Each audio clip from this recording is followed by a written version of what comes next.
it's been a pretty bruising campaign. There's been the secret tapes and the searching through your rubbish and all sorts of stuff like that. I don't remember that ever happening before. Yeah, it's a low level of New Zealand politics, I think. And for a lot of New Zealanders, they will sit back and say, look, the big issues are an economy that's not performing well, the fact that we lost 80,000 of our young people overseas last year on a permanent basis, the highest brain drain per capita in the OECD, that significant increase in violent crime, the fact that our social services aren't working the way we'd like them to work. And I think New Zealanders would say, look, let's have a debate about those issues, but some sort of person who's a political opponent of the National Party, and I'd strongly suggest may well be out of Young Labour, sort of taping our sort of cocktail party on a Friday night. It feels like a dirty tricks campaign that most New Zealanders wouldn't support. Is there a danger, though, that one of the things they were talking about was this privatisation by stealth?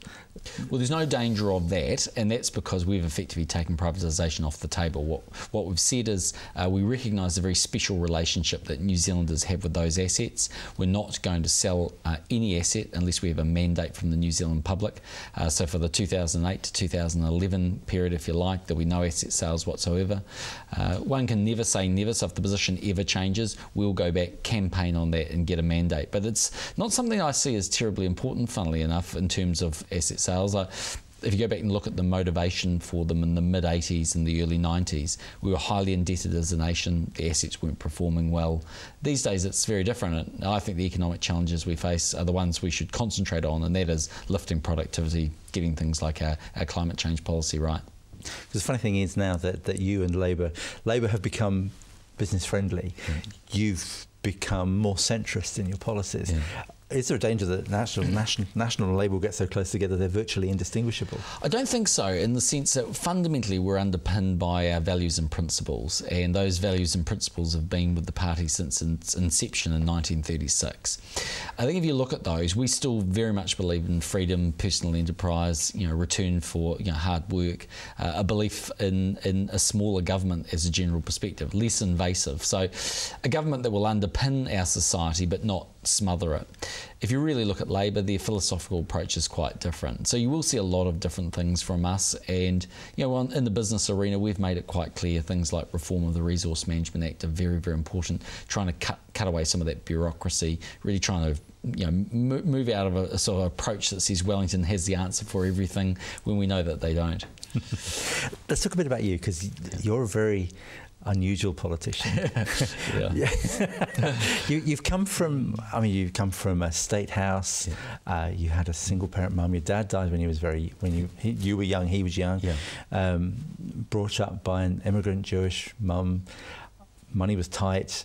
That sounds like the recipe for producing a socialist politician rather than a national one. And she had socialistic views as well. So where did you go wrong? Yeah, well, that's right. How come I ended up the way I ended up? Oh, look, in a lot of ways with Mum, what I saw from her, because Dad died when I was 7, and yeah, that's right, we did grow up in the State House in quite a tough environment with my older sisters, financially at least. Mum had a great sense of what was important in life. So she understood that education was a liberator. She knew that hard work was the way to change your fortune in life, and that you get out of life what you put into it. And so in many respects, it was pretty natural for me to want to support a party like National, where what you see is, we believe ultimately to the nth degree, that if people work hard, but if they're given opportunity with an education and the likes, that they can succeed. Now there's always a different path one can take, but I just never held the view that I wanted to support anyone other than National, and that's been the philosophical view I've always had. Did you always intend to be a politician? Because you were a very successful businessman.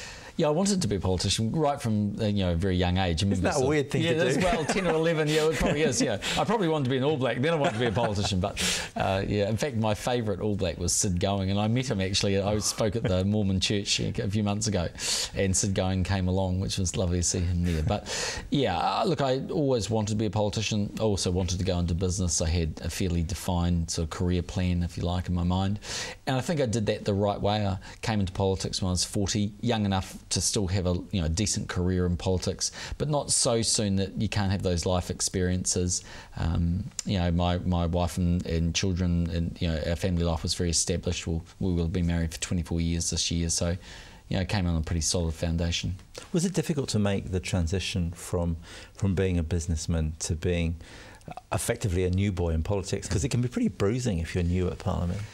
Yeah, I think my wife would argue she would find it more difficult in a way than I do. She takes it very personally when they're attacking me, and when she sees things in the paper that are maybe a little bit personal in nature, she feels uncomfortable with that. So, look, I think she understands that, but it's in one sense been harder for her. From my perspective, you do harden up a lot. It's been quite remarkable. I mean, some of the abuse that you get and receive in Parliament, it's remarkable in one sense that would never happen in any other workplace. But I often think, look, it is what it is. You know, accept it for what it is. Again, I just don't think it influences voters very much, and it's not why I came into politics. And I don't overtly engage in it, but yeah, I've got a bit of a sense of humour, and I'll always have a bit of a kickback if I want to. But I'm not too phased by it. Is that the secret? Because I've watched Parliament, and I see you and the Prime Minister going at it hammer and tongs, and every now and then the camera will come back to one or other of you, and you're smiling as if you're having a great time. Yeah, and you said horrible things to each other. Yeah, well, is it a game? Yeah, well, it can be some days. Yeah, well, it's very much theatre down there. I mean, when you first go there, you're asking questions in the naive belief that they'll actually give you an answer, whereas you come to realise pretty quickly that's not about giving answers. So it is about theatre to a certain degree, but it's also a very important place. I mean, ultimately, the government is responsible to the people of New Zealand, and the Parliament's the vehicle with which they have to be held accountable. So we take our actions and our questions down there pretty seriously, but getting straight answers, it's a bit of a different deal. I looked up, of course, before you came in, a fair bit about you. Right. I saw a report in, I think it was Wikipedia, which said that some of your co-workers called you the smiling assassin because you were able to maintain a smile while sacking, apparently cheerfully, dozens of people. Is that your management style? I don't know if I'd say it was cheerfully, but when I worked in the investment banking business, which I did for sort of 18, 20 years really, it was an unusual industry. That industry, all of its assets are really tied up in its people. It's not in physical hardware or anything else. And you get to a point where in the good times you have to take on a lot of people, and in the bad times investment banks do cut staff, and you're seeing that internationally at the moment with Merrill Lynch and Bankers Trust and everybody else. I mean, all Citibank, all the global firms actually cutting staff in a major way. And so there were times, as someone that ran some pretty large businesses with thousands of people, that I did have to lay off quite a few people. It was never a great thing. It was never terribly pleasurable, but I had a pretty good relationship with it, and I think people understood that in the end, I was doing what was required. So I was trying at least keep some sort of level of decorum anyway. Do you think the fact that you've had that sort of experience, so running big business, probably in some ways a larger amounts of money than you might handle running a government, do you think that will give you experience if you should become Prime Minister? I think it's a huge advantage. I mean, this election will be fought on the economy. We've got substantial economic issues. As I said earlier, you can see that manifests itself in the number of people that are leaving. But we've also got a very large wage gap now emerging between New Zealand and Australia. And you've got quite a major productivity deficit in this country, growth likely to be 0.5% next year. So the challenge for the next New Zealand government is to really deliver higher wages, I think lower taxes, and a more productive economy, and to deliver opportunities, particularly for our young people. So I see the economy as the issue that it's going to matter, and I think coming with both domestic and international experience, I really can play quite a pivotal part, I think, in that economic reform for New Zealand. So I see it as a big advantage, and I suspect the country will as well.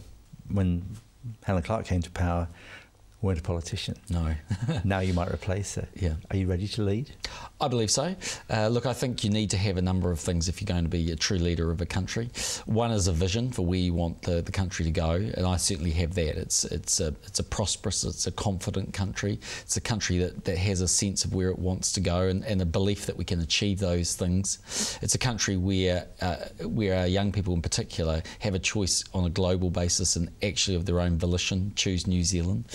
I think the second thing is, if you're going to be a good leader, I think you have to be determined, but you also have to be reasonably pragmatic. You're never right about everything, so being prepared to take advice is quite important. I think it's also important to have a sense of priorities, what's important and what's not. I believe I have that. So, look, I think I have the attributes, but I also would come with a team which is very, very strong.